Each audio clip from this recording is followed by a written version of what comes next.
Donc on va vous présenter la reprise du galop 3. Avant de vous montrer le tracé de la reprise, on va revoir les points techniques qu'on veut voir justement dans la reprise du galop 3 et pour le niveau galop 3, c'est-à-dire trotter sur le bon diagonal, changer de diagonale, les départs au galop et galoper à juste.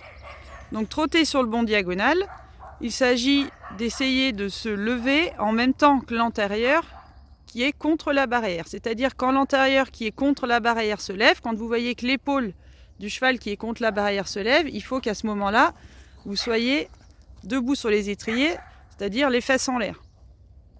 Quand le cheval pose son antérieur, il faut que vous soyez assis dans la selle. Si c'est pas bon, il faut penser à changer de diagonale. Pour changer de diagonale, on fait soit debout, soit assis, pas les deux. Donc ça, c'est pour trotter sur le bon diagonal. Donc changer de diagonale, il faut y penser à chaque fois qu'on change de main. C'est-à-dire qu'à chaque fois que vous faites une diagonale ou un doublé avec changement de main, il faut penser à faire debout ou assis avant d'arriver à la piste. Là, pendant qu'on est sur le tracé de la diagonale, je vous explique les points de précision pour la diagonale. Il faut bien partir quand vos épaules sont au niveau de la lettre et essayer d'arriver un tout petit peu avant l'autre lettre. C'est le contraire pour le doublé. Le doublé, on demande à son cheval de doubler un tout petit peu avant la première lettre et on va bien droit jusqu'à la deuxième. Donc voilà pour les petits points de précision de la diagonale et le trot sur le bon diagonal et le changement de diagonale. On va voir maintenant les départs au galop. Donc pour les départs au galop, on s'installe bien sûr toujours au trot assis. On pivote légèrement son poignet intérieur pour amener le bout du nez du poney à l'intérieur. La jambe extérieure est légèrement reculée. Ça, c'est ce qui déséquilibre le poney et le cheval pour lui permettre de partir sur le bon pied.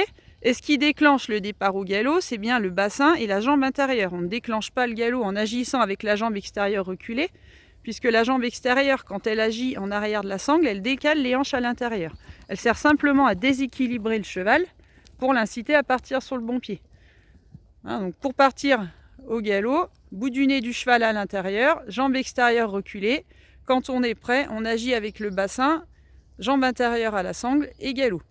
On vérifie ensuite si on est sur le bon pied, c'est-à-dire qu'il faut que l'antérieur intérieur avance plus que l'autre. Donc là, Sophie sur la vidéo est au galop à main droite. On voit qu'elle est sur le bon pied parce que vice-versa avance plus l'antérieur droit par rapport au gauche. Donc ça, elle est au galop à droite. Donc elle est au galop à juste puisqu'elle est à main droite.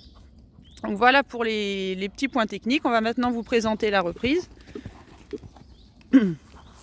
Donc la reprise, une fois que vous êtes présenté au jury, que le jury vous a dit que c'était bon ou qu'il a sonné la cloche, on commence la reprise au trot assis